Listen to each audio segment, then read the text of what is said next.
When you're fed up with fighting food and your body, join us here. I'm Allie Shapiro, creator of the Truce with Food program and your host for Insatiable, where we explore the hidden aspects of fighting our food, our weight, and our bodies, and dive deep into nutrition science and true whole health. Fair warning, this is not your parents' health care. This is a big rebel yell to those who crave meaning, hunger for truth, and whose lust for life is truly insatiable. Believe me, freedom awaits. Have you ever had a colleague, family member, or friend who smoked and was agitated close to their smoke break, or if they otherwise couldn't grab a cigarette? Or you may know someone who struggles with alcohol and has trouble resisting a or many drinks. Perhaps you have similar feelings, but they are directed towards cookies, chips, or other kind of carbs. We haven't labeled the staples of the American diet as an addictive substance for many reasons. On one hand, our agricultural policy and food production that revolves genetically altered crops that produce cheap carbohydrates represents a bigger lobby and more electoral votes than tobacco, whose powerful lobby allowed cigarettes to be marketed as a healthy way to relax and safe for years, including by doctors, despite widespread evidence to the contrary. In addition to not being regulated, the sugar industry gets an estimated $4 billion in annual subsidies, courtesy of U.S. taxpayers. On the other hand, lobbies and food politics aside, food addiction and consequences require a more nuanced approach than abstinence as is possible for cigarettes and alcohol. We die if we avoid food completely, and food is much more fundamentally woven into our culture and earliest memories than alcohol or cigarettes, which in all cultures are generally adulthood indulgences. Do you remember summers at the pool with Swedish fish, or warm, salty, soft pretzels from the snack shack, or holidays with grandma's amazing mac and cheese, or dad's famous mashed potatoes? Or, like me, Friday night Pizza Huts where you cashed in your bucket reward for reading 5 books to a free personal pan pizza. Chances are, if you scan your memory, some of your best, warmest memories involve sugar, associating this ingredient with pleasure, celebration, ritual, and reward. And for the purposes of this season, by sugar, I mean what we think of as traditional sugar, like sodas, candies, cakes, and added sugar in processed foods, like salad dressing, breads, pretzels, and other salty carbs. On the flip side, your most difficult memories probably also involve sugar as a source of refuge. If, like me, after another day of being bullied and isolated from, quote, the cool kids at school, you found bagels in the fridge to eat and numb the pain of being othered. Or right before a spinal tap to see how far your cancer had spread, your parents took you to the pancake house to try and bring some sort of comfort during the scariest health scare you've ever had. And who can forget Snackwell's, a dieter's low-fat bonanza where we thought we could eat the whole box because it was low-fat, not realizing that all the sugar was making us hungrier and hungrier. Sugar has comforted most of us when we were isolated, in the midst of chaos, or for many of my clients, it was a lift when being emotionally neglected. Food companies methodically and relentlessly advertise to make us trust sugar and let these processed foods into our lives in a way not only without a warning label like cigarettes, but actually in a way we now come to seek out. As a result, what was once only used in a way that we use spices today, a little dab will do ya, is now the staple of our collective diets. And while now it's recommended to limit sugar, food companies didn't create but can capitalize on our Puritan, Christian, and capitalistic narrative of sacrifice equals reward, to ignore the mind-body connection and the need for emotional intelligence and agility. Adding insult to injury, we as taxpayers are paying to make ourselves and the environment, which is degraded immensely with our monoculture agriculture focused on sugar, corn, soy, and wheat that will be processed into sugar, unwell. We're subsidizing ecological collapse and the resulting pandemics like coronavirus. The decline of our personal and environmental bodies has led to an overtaxed healthcare system that was never designed for the chronic diseases, which in large part driven by our food supply and its consequences. In this season 11 of Insatiable, we will look at how we as individuals and a collective can go to sugar rehab, physically and emotionally. We will explore how we arrived here, root causes of sugar addiction, if sugar is really addictive, and can we eat it moderately, and how we can move forward with sugar in its proper pace in our life, and what does that look like for you? Without further ado, let's enter sugar rehab together.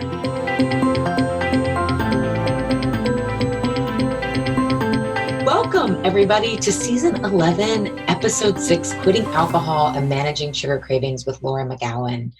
One of the most combinations I think we have out in our world that we normalize is alcohol and the sugar that accompanies it. And to talk about both today, we have Laura McKowen, who wrote the soul-stirring book, We Are the Luckiest, about her path to getting sober. I pre-ordered the book when it came out in January. I read it within the week I got it, and I had a newborn, like an 8-week-old, mind you, but it was like my little treat to myself every night. And I was so sad to have it end. So I'm so happy to have her here today to share her wisdom. Yeah. Laura has had a long, successful career in public relations and the Mad Men-esque drinking culture of advertising. After getting sober, she quickly became recognized as a fresh voice in recovery, beloved for her soulful and irreverent writing online and in print.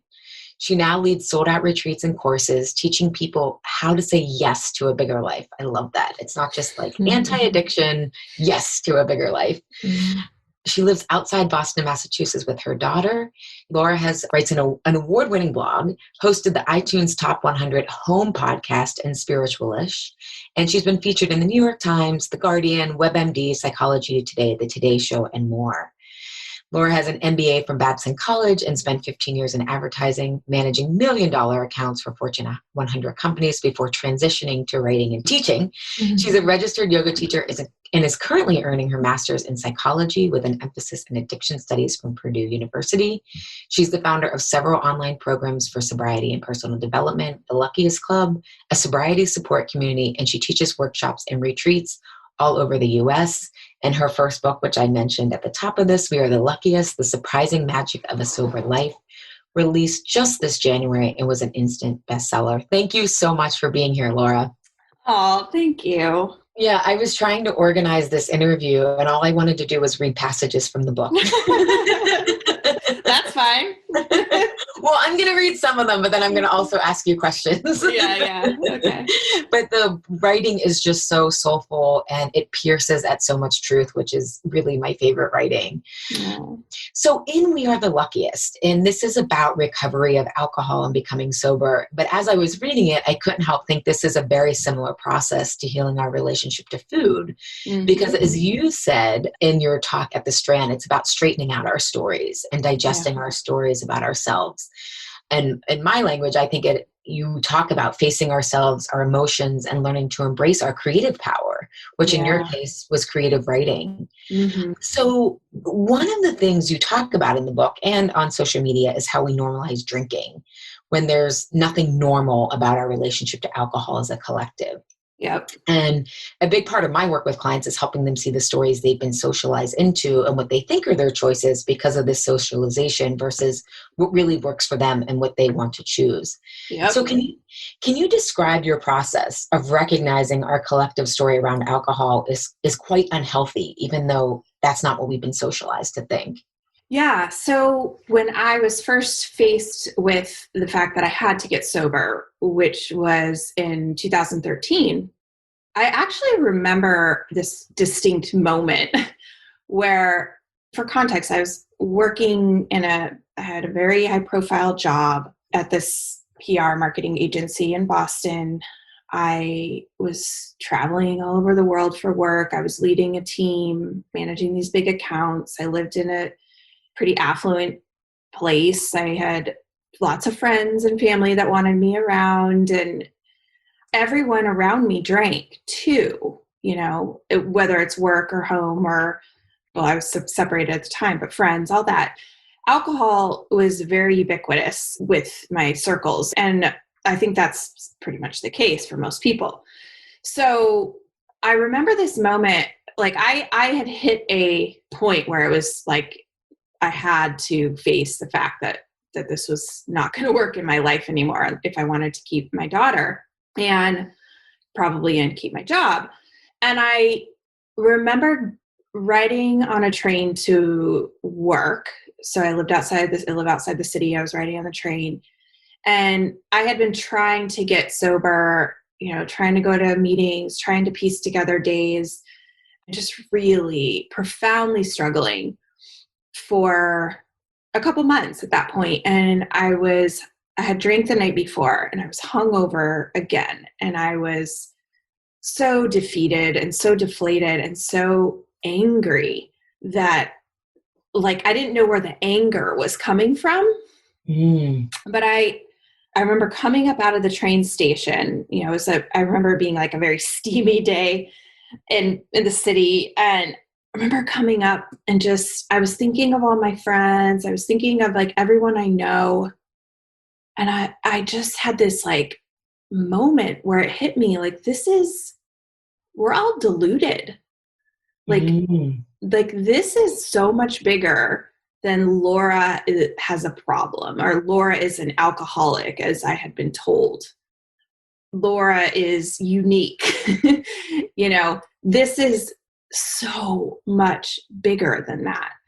We've all bought into this insanity around drinking.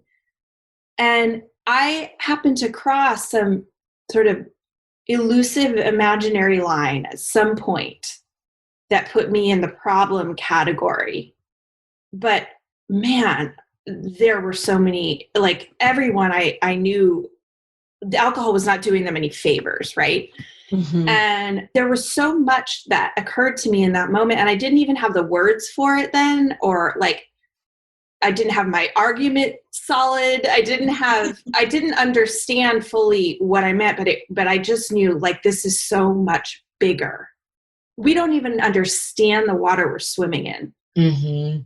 And so it just started this like process of like really not just dealing with my own issues. For example, it was crazy to me that the only place I could go to talk about alcohol and my problem with alcohol was in a meeting, in an anonymous meeting, you know, or I could read about it in a book. Like no one was talking about it. It was like the last thing we really wanted to talk about. Even with my girlfriends, where we would talk about anything, you know, literally anything. No one would talk about alcohol. So that was something to me. It was like, why do we protect this so much? Why am I suddenly now supposed to go deal with this problem alone and shut up about it, right? If I had cancer, or if I had depression, or if I had whatever, that wouldn't be the case. I mean, sure, there'd probably be friends that are more or less willing to talk to me about it because of their comfort with, but this was like just a hard no. Like no one knew what to talk about. No one wanted to go there. So that was a tip off for me. It's like, we've got some weird shit going on around here. And then I started doing, you know, just research and just sort of like, because that's what I do. Like, I just want to absorb information and figure this out and learn more. And it's like, I learned that alcohol is the most dangerous drug that there is. It's the cause of more deaths than all the other drugs combined, except for cigarettes. If it was created as a new drug today, it would be banned. There's no way it would be legal to sell alcohol. Like, I learned all these things, and it's like, and yet we like love it and we prize it and we put it in these beautiful bottles. And in my mom's circles, you know, it was like, we basically promoted like over drinking. And in my friend circles and in my work, the go hard or go home attitude, and you work hard and you play hard. I mean, everyone was drinking a lot. Not only did we not think much of it, it was like a badge of honor. And yet here I was, and this thing literally almost killed me many times over. So I just started to put these pieces together, you know. It's like, wait, okay, yes, I have a problem that I have to deal with. And I'm not saying that everybody has the same relationship with alcohol that I do or did, but also the culture around alcohol is insane. And we have to ask the questions that aren't even being asked. Like, there's so many assumptions that we don't even think about, and we don't realize how blind we are to it. Right? Yeah. And I love that you mentioned you didn't even have the language for it, but there was this intuitive way to have to look at the collective. Because I think one of the things around health and wellness that is so dangerous that mixes with this American narrative of individualism, right? Like you are responsible for your health, you were responsible for your financial, like all of this stuff, we basically think we have to go at it alone. And so we never think to look at the collective. To your point, we don't know the questions to ask. That's not something that like well, let's look at how I'm socialized or like how I'm being influenced, because we're like, no, we are the rugged individual that is rebellious and free. And I know, as someone who likes to think of himself as a rebel, it's always humbling when I'm like, oh no, that was not really your idea. You've been brainwashed, or not brainwashed, but socialized. Culturalized, yeah. Yeah, culturalized into it. But I love that you followed that intuitive sense even without the language. And then, isn't it amazing once you start to get that like intuitive questioning, then you find all the data. You're like, and did you feel, because this is how I felt about as I started to learn about food for being a source of medicine instead of just calories or whatever. And again, this was 20 years ago when I figured this out. But did you find it kind of isolating? Because the more you learn, the more society looks insane. And you're like, wait, why do we think it's normal to like treat animals like this in industrial agriculture or whatever it is? Or and so it can be kind of isolating, because what you're doing, to your point, like it was kind of a badge of honor in all your circles, Yeah, it was hugely isolating. I mean, I luckily had a friend that I made really quickly who I have no doubt we were brought together so that we could go through this path, but that felt the same way I did about all of it. And we would talk and confirm each other's suspicions and like test our ideas and things like that. Yeah, because it is isolating, because even in, AA circles, which I love, AA saved my life. It's also a very different way of thinking. In AA, there are alcoholics and then there are normies, people who can drink quote unquote normally.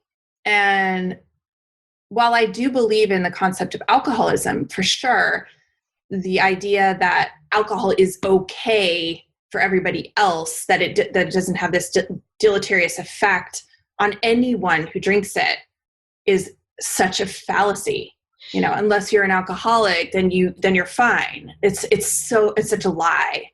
And later, that was 2013, and I started writing. And you figure these things out as you go. Like you figure out the language, because there's so many different pieces to this. I also want to comment on the individualism and yes, I agree with what you were saying. And I also deeply believe in personal responsibility, deeply. Yeah. But you have to look at the reality of cultural norms and the way that you're influenced and just sort of these foregone conclusions, these things that have made their way into your subconscious that operate the way that form the way you operate, right? That stuff is real too. You have to look at that too. So it's tricky. It's layered. It's not a straightforward argument. It's testing paradox. And so it's taken a long time, still figuring out certain ideas. But then, 2017, this Lancet study came out and said there is no safe amount of alcohol. That the amount of alcohol that is safe is 0. And I was like, thank you. Yeah. Fucking thank you. That's the challenge of rewriting our stories, is like, what are we measuring, right? Like in the story of, well, alcohol can be safe. It's like, well, what does that mean? Like, you're not driving drunk. Like, that's often, we think in these black and white extremes versus, I cited a study in Well-Rounded about how like alcohol raises your blood sugar and it makes you lose capacity for emotional resilience. Yeah. So it's like, what are we really measuring when we say this is safe or this is normal? And that's what you really have to unpack, I think, in terms of the narrative around anything, is like, well, how are we judging this? Yeah, absolutely. And then there's the reasons why studies like that don't get published. It's like, it's big industry and there's all kinds of factors. I mean, what we're measuring. So one of the ways that I have been able to get through to people, especially women, is to talk about anxiety and alcohol, because there is a correlation, a very strong correlation between, anxiety disorder. What the hell is it? So generalized anxiety is often what it's called. But it's the most common diagnosis, and especially for women. And women are this sort of emerging market of drinkers. We're drinking more than we ever have. So yes, there are many factors that play into anxiety, but the research also shows that there is a direct correlation to anxiety and experience heightened anxiety after drinking. It's a depressant. So there's that too. And I never put it together, which is so funny because the anxiety in the end was what actually just murdered me. My last day of drinking, the thing that I said to myself was it wasn't I can't ever experience making those mistakes again. I can't ever experience saying things I don't want to say again. I can't ever experience driving drunk again. All of that. Yes. No, I didn't want to experience any of that again, but it was anxiety that I said, I can't ever feel this way again. Not even one more day of my life. It was so horrific. I just wanted to die. You feel like you're dying. And yet I had been experiencing that for years, like 15 years, and I didn't put it together because what we're told is that it helps. It's relaxing, have a drink, take the edge off. But the reality is you have that relief when you get that hit of dopamine for about 20 minutes. And then there's a rebound that you pay for hours, sometimes days. Yeah, well, and I love that you say that because I think so many people struggle with anxiety and they don't know it because it's been normalized, right? It's part of the matrix of getting out of these stories. To your point, you're like, I've been experiencing this for 15 years, which is part of why it's hard to recognize it. Exactly. Right. It's just a state. And look, it's so easy to just get medication. Just medicate that. I knew exactly how to, I was like this mad scientist, I knew how to try to regulate my state with caffeine, alcohol, Xanax, Ambien. I knew exactly how to do it so that I could maintain this sort of shitty level of existing, I guess. But I didn't know how bad it was. Like you said, the matrix is a great way to put it. You don't know how bad it is until you step out of it. Yeah. I love that you said, because I think owning our story, again, we talk about owning our stories a lot here, and I think it's becoming a lot more in the mainstream. And I love that you said that you were making it up as you go, because in your book you wrote, I just love this passage. You said, I wasn't any of the stories I had been telling myself. I was just a girl lying on a rug feeling something, by herself, but not alone. I had witnessed her. She had been witnessed. This might have been the first time I experienced true intimacy. And that, because I think intimacy is what we're all, especially emotional intimacy, craving so much, right? Part of why we need each other and connection. And so how did you learn to discern? And you also said, I love this line, put yourself in a house where the truth is told. And so how did you learn to discern what was the truth for you, not what was the worst of your struggles or thoughts you had about yourself? That's such a good question because it's really hard. Right? Right? Yeah. Well, for a long time, I had to lean on other women who could see me and had been through what I had been through and come out the other side and could reflect back to me who I was before I believed it. That just gave me chills. Yeah, I couldn't do it myself. That's part of this whole collective thing. I couldn't do it myself. I believe so strongly, and I am the most anti-joiner. I would rather die than admit that I need help. I'm much better now, but I couldn't do it by myself. So I've always been a seeker. I've relied on spiritual texts to help me a lot. I relied on other women primarily, honestly, to do what I said, to really reflect back to me what was true until I internalized it. And those were people in AA, those were therapists, those were friends who wanted to see me grow, people like my brother. So that's how it started. And then what happens, the other piece of that is I started talking. There's a reason we tell stories.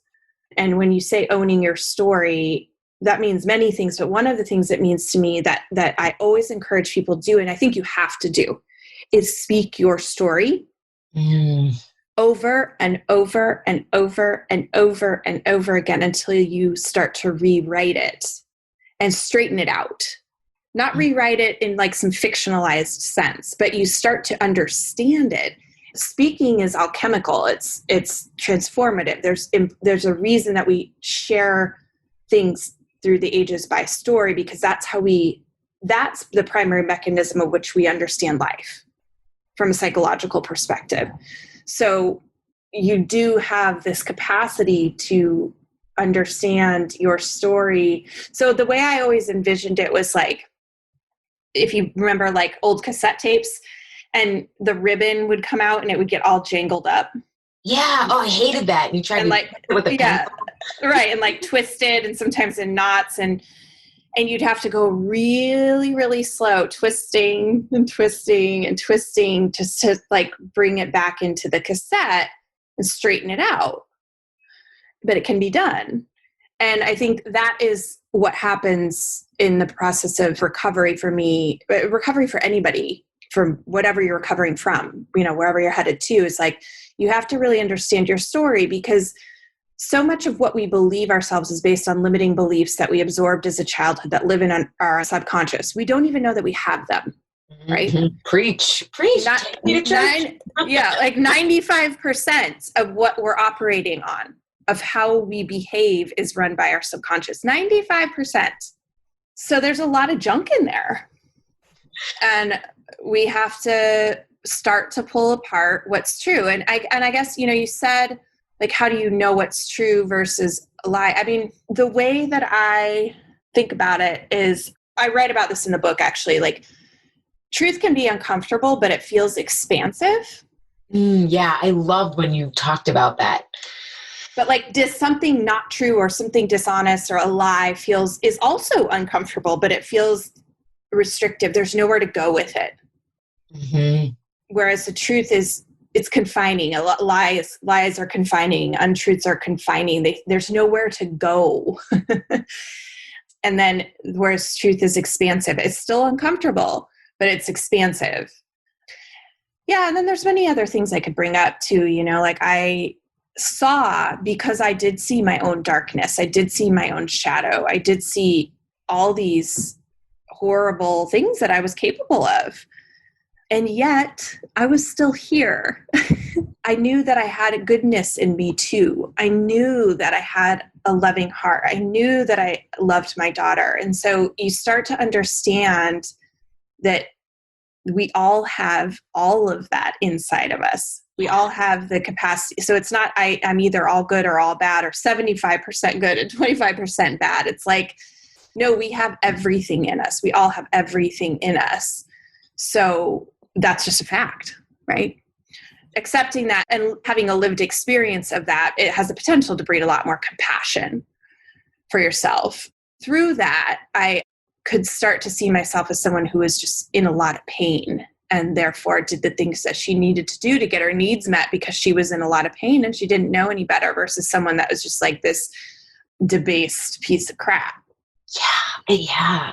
That was a question that I had for you, is like, is that what you've come to believe, is like alcohol is a symptom, not totally the problem, right? Absolutely. 100%. Yeah. It's a solution. I mean, I know you talk about sugar that way. Yeah. It's the solution, not the problem. Yeah. It's like, alcohol was my friend, man. I needed it. It got me through a lot. I love that you just mentioned about developing compassion for ourselves, right? So that we can hold the quote good and bad. Although the more you do it, I love that you said paradox is what you kind of have to hold, because you start to realize good and bad are constructs as well, right? Yeah. But in one episode this season, I talked about this sacrifice reward story that I think causes us to eat, but I also see it causing people to drink, whether they consider themselves alcoholics or just at night they needed to unwind. Mm-hmm. And in the group, you talk about being in a running group and you say, I was always proud of myself for the willingness to pick myself up off the side of the street and get the training run done. Mm-hmm. It tracked with my resolve to be, quote, strong, like I had learned to do as a kid. Mm-hmm. Now looking back, I wonder if this act of, quote, discipline was mostly just an act of self-aggression. I wonder if what I needed, more than to pick myself up and keep running, was to admit that I needed to stop. I wonder if what I needed was to ask for help. I wonder if this is what so many of us need when we think we need to get our shit together, to let it fall apart instead. And I have chills just reading it again. So can you talk about, again, a little bit of your process of learning to stay and why this is crucial for really, owning our story, but being with our good and bad, quote, good and bad. Yeah. For me, it all comes back to learning to stay. I'm a huge sort of follower, lover, believer in Buddhist practices and Buddhism itself. I've learned so much from my Buddhist teachers. The natural tendency when we experience discomfort as human beings is to want to get out of it, right? Emotional discomfort, physical discomfort, psychological discomfort. It's our natural instinct to want to get out of it. And unfortunately, we have developed a million ways to do that. You really don't have to be with yourself at all in the way that we live, Right. Especially with social media. I mean, it's like, don't even get me started. Right. Yeah. We had a whole conversation about that before we even started, but you really don't have to be with yourself. What Buddhism teaches is essentially to learn how to be okay with what is, with the present moment, with what is. And that's the thing that we all fight. And those that struggle with addiction, I mean, that is the root of addiction. It says, I'm in too much pain. And sometimes you are, the original. So the way I talk about this is like the original, sort of defense mechanisms we develop as children are very intelligent. Yeah. For example, like I learned to shapeshift really fast so that I could get my needs met. And by shapeshift, I mean, I'll be whatever I need to be so that I can get my needs by my dad, say. And what that looks like is saying that I'm fine, not showing weakness, not showing sensitivity, never being able to predict anger and avoid it at all costs. Essentially, I learned to lie. Yeah. And it's an intelligent mechanism as a child to survive your environment. And there are many of them that we develop as an adult. And what happens when we do that is we leave ourselves. Essentially, I grew up abandoning myself and over and over and over and learning that that's what was required to be okay in the world, to be okay with friend groups, to be okay, just to be okay, to achieve enough like homeostasis internally to survive. And of course, I didn't know any of this. Like we can talk about it now, but I've always been extraordinarily sensitive. I've always been a big feeler, and I learned what I needed to be liked, to be accepted, and to get my needs met. And that's all we're ever looking for. It's all anybody's ever looking for. So you go forward into adulthood and you carry these same patterns, but they're destructive to relationships and to your life, really. As you progress through life, the way I talk about it is having, like, I was many different people. I had many versions of Laura out there in the world. And that is an extraordinarily painful way to live. I think we've all lived that way. I think you kind of have to live that way until you reach the painful spot where it's no longer tolerable. And then I think that's a process we all go through.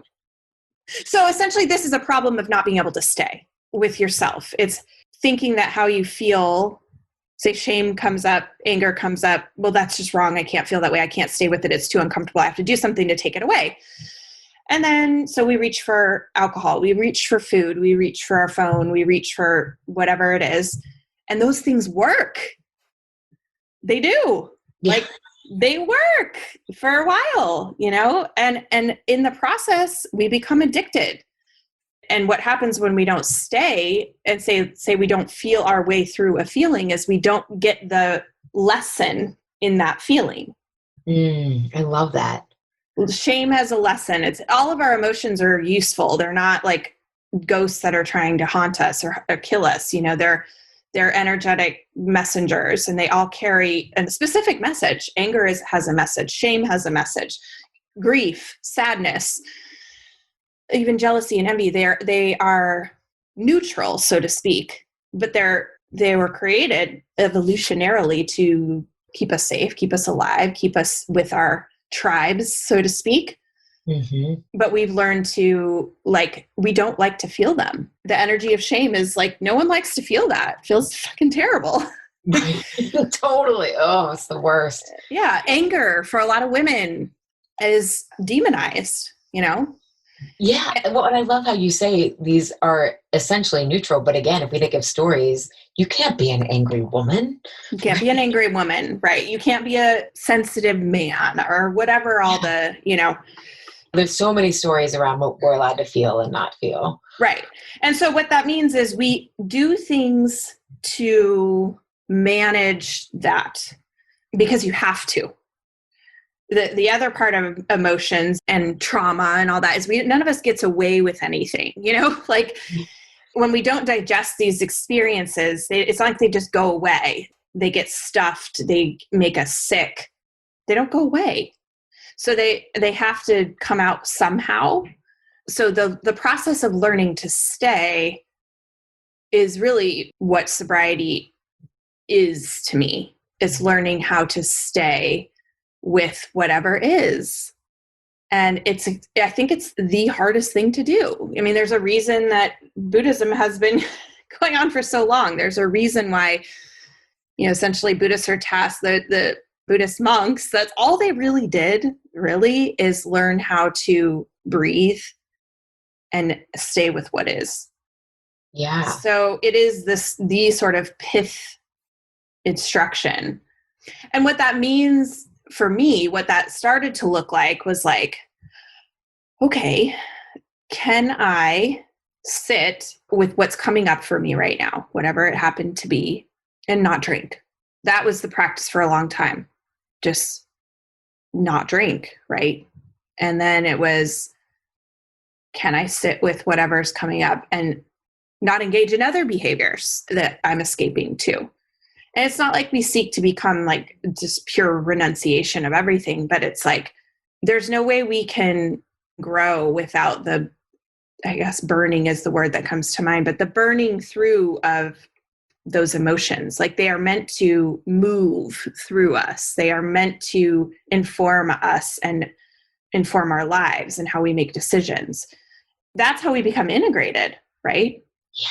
That's how we become ourselves.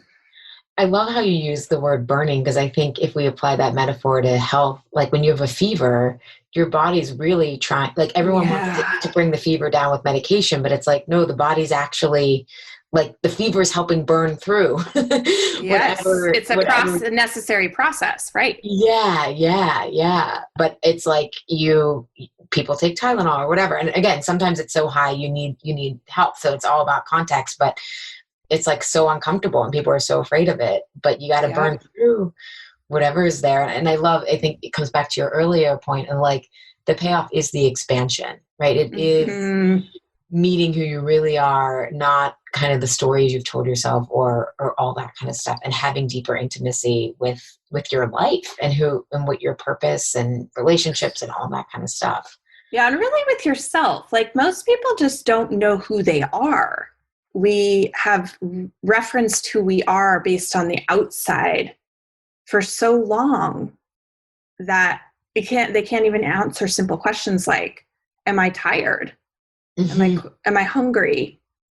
Am I cold?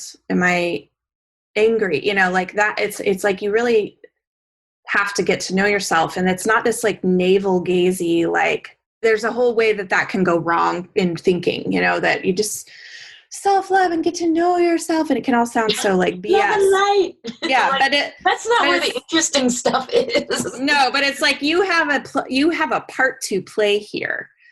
You have a part to play here, and if you do not become who you are not playing that part, right? So I look at it more as this beautiful responsibility. Yeah.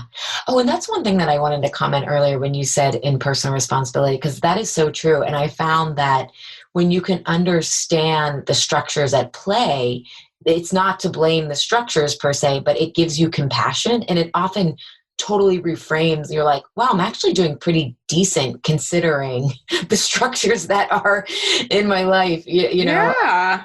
I always share the example of like when I was, I mean, I'm obviously still building my business, but like I would see like all these people seemingly like zooming ahead. And I was like, what am I doing wrong? What am I doing wrong? And then Dartmouth did a study and they were like looking for the entrepreneurial gene.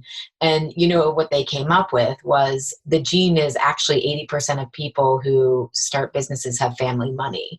And so they're not actually taking any risks. I mean, they take some risks, but it's not the same risk for those of us who don't have family money. And so I was like, okay, if I had family money, I would sure as hell take it, but I don't. But look how well I'm doing considering that I don't have that. And so it was like, oh, rather than beating myself up, I feel like a badass now. Exactly. Yes. And that's a concrete example of, we can look at alcohol or even food is encouraged in the same way. But looking at the structures of how we normalize trauma and how we don't want to look at pain is like, oh, I'm actually, considering how much we numb, I'm actually doing pretty great. Like as clients start to unravel their story around food, I'm like, isn't it amazing that you're not eating all the time? Yes. When you realize how much pain you're carrying. That's so true. It's such a good point. It's such a good point. Yeah, because I wasn't coming out and saying, oh my God, this is such a fucked up environment. It's all everyone else's fault. It's just like having a clear view of the reality that we live in. And I say, like, it's not your fault. Like the traumas that happen to you are not your fault. The culture that you live in is not your fault. All of that is not your fault. But then the second part to that is it is your responsibility. I love how you make that distinction. When I read that once, again, that's why I love your social media feed. It's like, I just went to church and like, oh my God, that's funny. So one of the things that you do talk about in the book is that how you started to pay attention to your diet after getting sober.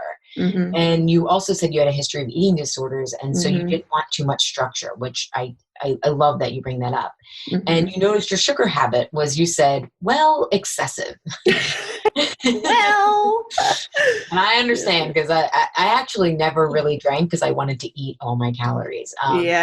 So it wasn't like a noble thing. It was just like, well, this, but anyways, will you describe what happened with that? Because I do get a lot of clients who have given up alcohol and then sugar really increases for them. And that's obviously why they're coming for me. So I would think people would love to hear what that process was and now your current relationship to sugar, because it shifts and changes. It doesn't necessarily end at an end point. It does. Yeah, it does. This is fun. I haven't talked really about this much. So I just noticed when I stopped drinking, I literally found myself like standing in front of the freezer, eating frozen gummy bears and spooning ice cream, like in my really early days of sobriety, like completely unconsciously. And I was like, and it was helping me feel better.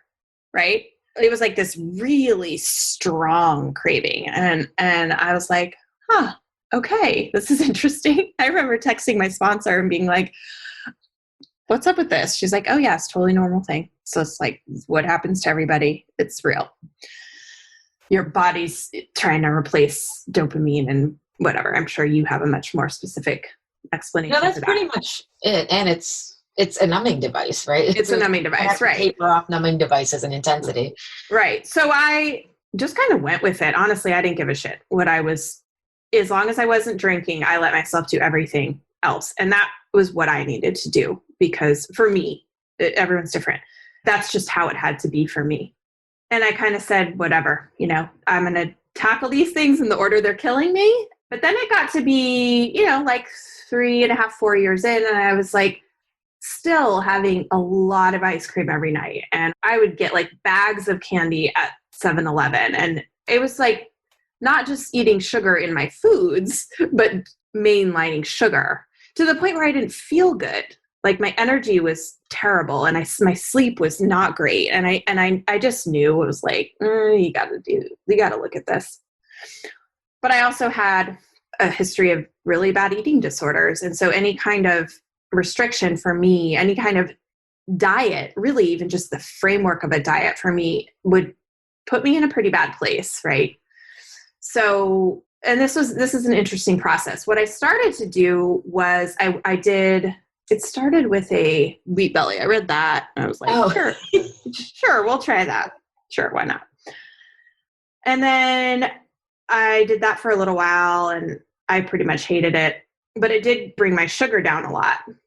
And then I did like a Whole30 and that helped with the sugar, but it really had me over focusing on food, which I hated. Like, and I know everybody is different. I realized that anything that had me focusing on rules around food was no good for me.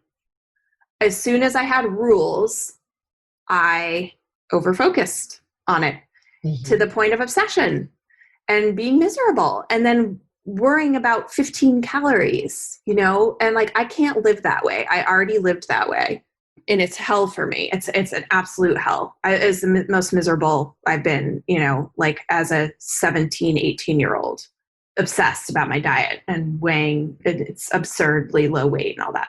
So I started to learn more about that. And this is, I think, the most important point. What I had been doing all along in sobriety was a lot of personal development work, therapy, spiritual work. But I really kicked it into seriously high gear around the time that I realized dieting doesn't work for Laura.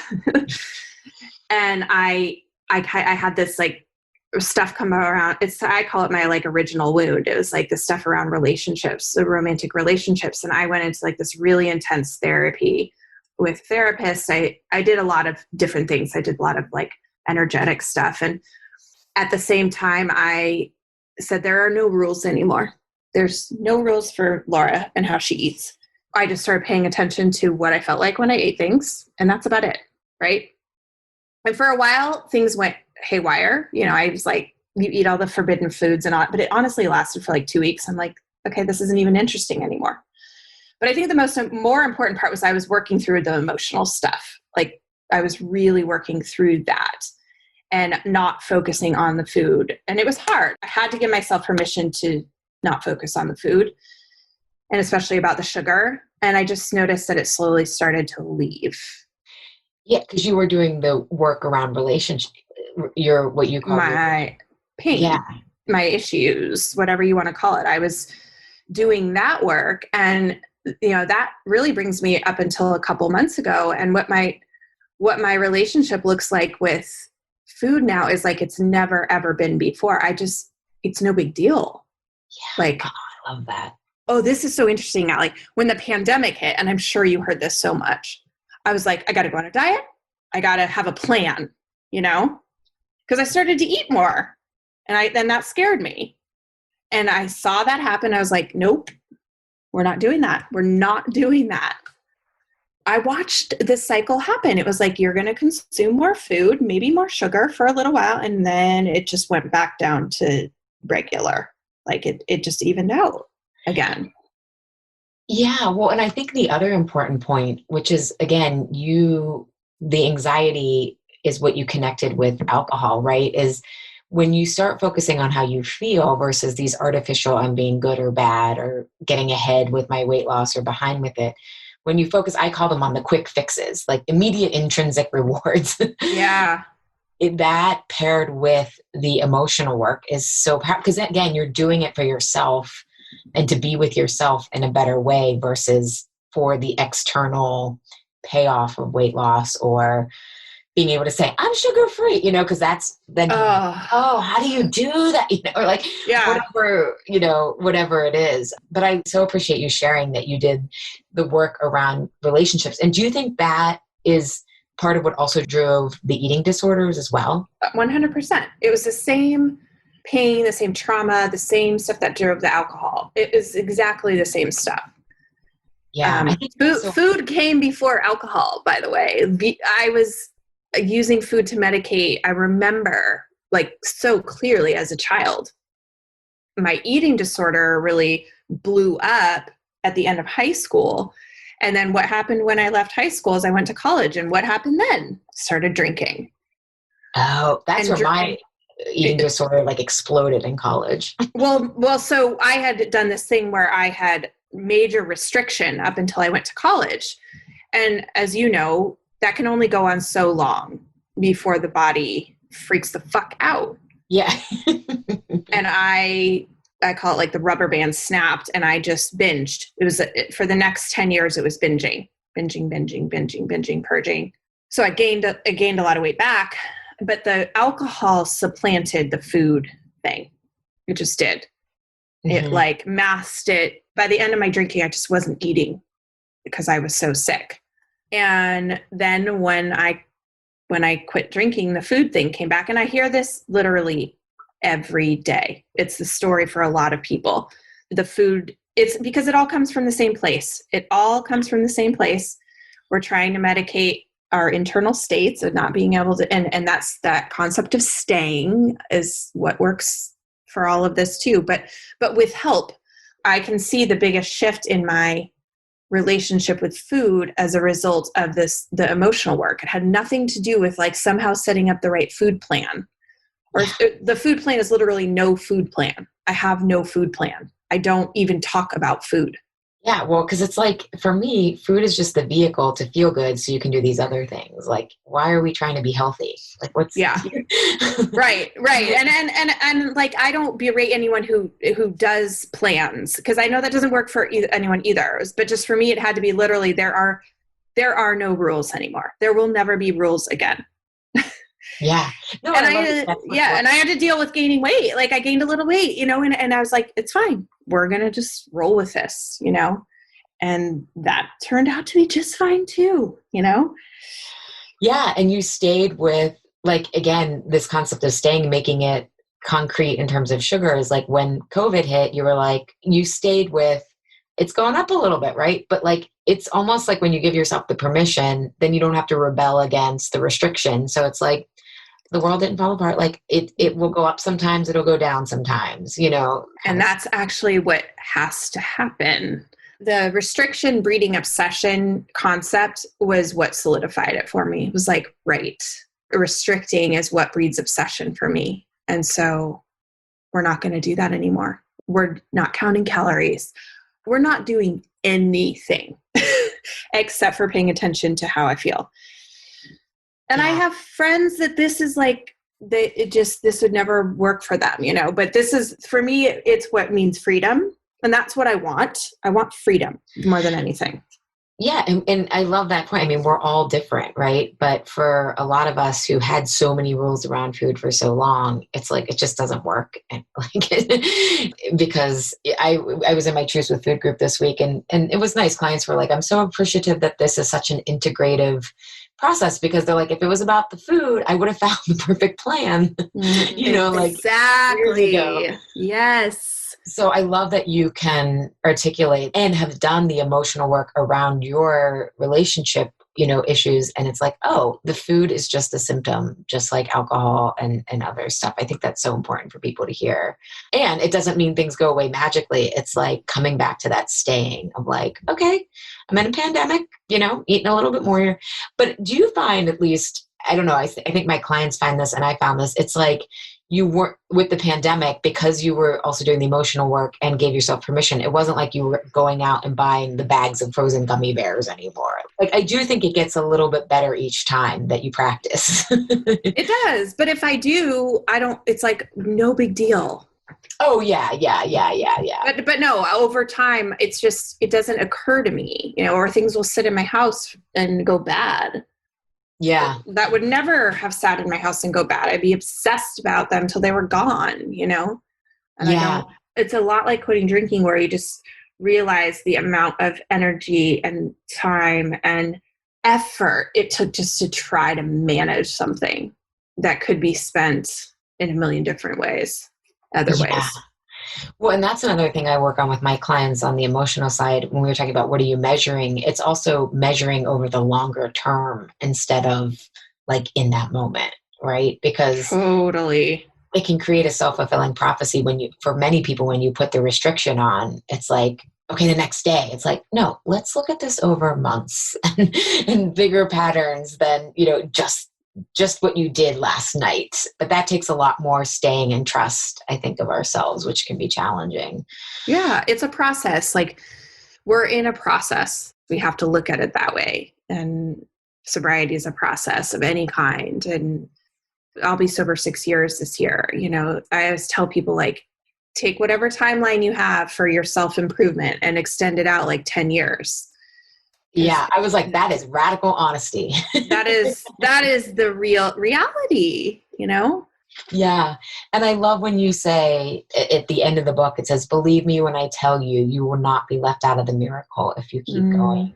And I was like, that's so true. Like, I always just want people to keep going because it does get better. Yes. I would love you to just describe when you keep going. So many of my clients find that creativity, and it doesn't have to be just like art, typical art, right? Or whatever people think of as typically creative, but how important creativity is in part of that miracle you're describing. Yeah. I think one time you said, I muse creativity is not benign. And I was like, yeah, it's not, because it's potential. It's your unused potential, right? I love that. And it goes back to this Gospel of Thomas quote that I love that says, if you bring forth what is within you, what you bring forth will save you. And if you do not bring forth what is within you, what you do not bring forth will destroy you. And I think that for me, that was absolutely true. Like, the alcohol was killing me for sure, but the not using my potential was absolutely crushing my spirit. I knew it, I felt it. It was devastating. I was supposed to be a writer. I was supposed to be writing. I was supposed to be doing what I'm doing now. I know that, you know, and I wasn't doing it. And it was like, it goes back to what I was saying earlier about you have a dharma. You in yogic texts talked about as dharma, which is a truth. It's a path. It's a unique blueprint that each of us has. When we don't fulfill that, it's a soul death, you know, it's like a spiritual death. And creativity looks different for everybody. Life is a creative act. Yes. So you're creating your reality every day, whether you're a lawyer or a writer or whatever. And it's not about your job so much either. It can be part of it, but it's not just about that. It's so about... glad you brought up that point. Yeah. Everyone wants to monetize everything anymore. No, God. Oh, yeah. It's like, oh, you want me to share the best story? You'll freaking love this story. So someone brought this up in a meeting that I was hosting recently, and I will never forget it. It is a story called Why Were You Not? Because there's a tale of the Hasidic rabbi named Rabbi Zoysa. Zoysa was a timid man who lived a humble life. One day, Rabbi Zoysa stood before his congregation and he said, when I die and have to present myself before the celestial tribunal, they will not ask me, Zoysa, why were you not Moses? Because I would say Moses was a prophet and I am not. And they will not say, Zoysa, why were you not Jeremiah? For I would say Jeremiah is a writer and I am not. And they will not say, why were you not Rabbi Akiba? For I would tell them Rabbi Akiba was a great teacher and a scholar and I am not. But then they will say, Zoysa, why were you not Zoysa? And to this I will have no answer. I love that. Because I think that sums up what you've been saying is like when you learn to stay with yourself, you realize like you don't want someone else's life. You know, I mean, it takes a lot to weed through, but you start to be with also that creative potential, which sometimes there's some darkness, right? Like our pain can be transformed, but it also is like what they would call the golden shadow, right? The parts that we're not owning that are powerful as well. Yeah. And if you aren't, it's like that is the only thing, is to become who you are. That's the only thing. That is the only job any of us has, right? Because that's what gives our life meaning. And meaning is actually what we want. It's not happiness or pleasure or like all of that. Those things can be byproducts of meaning, but if we don't have meaning, we're done. So yeah. And there's actually a lot of medical research, and well, not a lot, but a few studies on how meaning, like people who describe themselves as having meaningful lives actually live longer than people who consider themselves to have like happy lives in terms of hedonistic pleasure. Absolutely. I think it's like the most underscored health metric. Yes.